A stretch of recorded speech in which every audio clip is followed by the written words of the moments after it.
Voilà, deuxième vidéo qui concerne un sujet primordial, comment savoir si je suis hypersensible. L'idée est de pouvoir se reconnaître dans certains critères et ensuite, une fois que l'on a accueilli cette hypersensibilité, qu'on sait qu'on est hypersensible, ben là, on pourra aller plus loin dans la formation et essayer de voir ensemble comment faire de cette hypersensibilité une force. Mais en attendant, euh, je vous propose juste de noter, en fait, juste de réfléchir de votre côté à ces points communs des hypersensibles.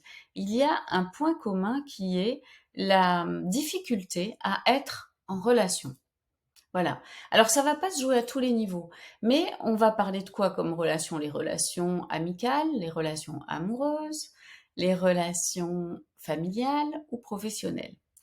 C'est rare que la personne hypersensible vous dise vraiment au niveau des 4 types de relations, tout est compliqué. Mais ça existe. Ça existe. C'est-à-dire que le lien à l'autre, de toute façon, est complexe.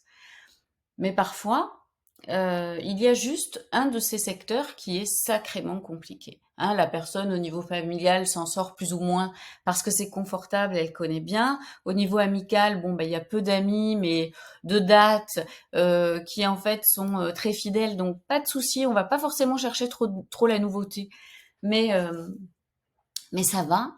Le pro, bon, bah, tant bien que mal, on s'y fait. Mais par contre, amoureusement, tout est compliqué. Toute nouvelle rencontre va faire toucher des nouvelles difficultés. Hein, des difficultés qui peuvent être généralement, par exemple, dans l'aller vers l'autre, le fait de se sentir compris, primordial chez l'hypersensible. Est-ce que je me sens compris? Est-ce que je peux faire un bout de chemin avec cette personne s'il y a des moments où je ne me sens tout simplement pas compris par l'autre, où j'ai l'impression d'être un ovni, où tout d'un coup je vais me mettre à pleurer et l'autre ne va rien comprendre, vraiment peut-être même avoir peur, hein, quelquefois si la personne en face n'est pas hypersensible. Des moments où en fait aussi peut-être ça va voilà, faire écho avec vous.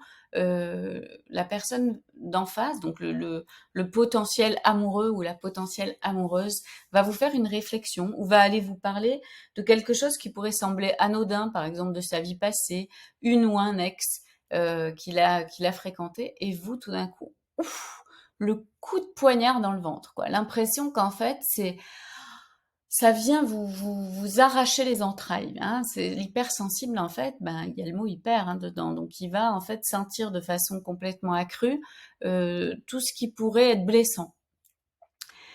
Et que va-t-il se passer à ce moment-là? Eh bien, il y a une sorte d'une espèce de remise en question totale de la relation.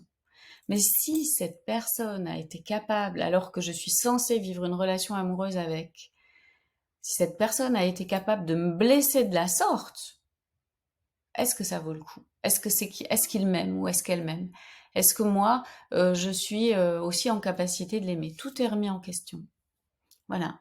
Donc, dans une autre vidéo, je développerai hein, et je proposerai même une formation sur la sensibilité relationnelle. Comment travailler chaque point relationnel pour pouvoir en fait vivre plus sereinement avec les autres, tout simplement. On va faire le lien avec le niveau social. L'hypersensible, il arrive au milieu d'un groupe et là, au niveau social, il se sent seul au milieu du groupe. Il arrive dans une soirée et il se dit waouh, comment je vais faire? Donc il y a de la timidité, certes, mais il y a aussi, là aussi, ça vient toucher le sentiment de ne pas être comme les autres, de ne pas se sentir compris. Hein, il va peut-être mal prendre une réflexion et résultat, il va souvent finir par s'isoler. Euh, pour clôturer par une petite note positive sur nos points communs, nous les hypersensibles, il y a quand même cette sensibilité créative, hein, sensibilité au beau. Hein. J'entends une musique, tout d'un coup, ah oui, je pleure, mais je pleure parce que qu'est-ce que c'est beau. Je vois un tableau et j'y reste 1 heure devant parce qu'en fait, mais il vient me toucher au plus profond de moi-même. Donc en fait, l'hypersensibilité, c'est une sacrée force. Simplement, faut-il encore savoir l'apprivoiser. Et c'est ce que je vous propose dans les vidéos suivantes et dans la formation qui va être rapidement mise en ligne. Je vous dis à bientôt.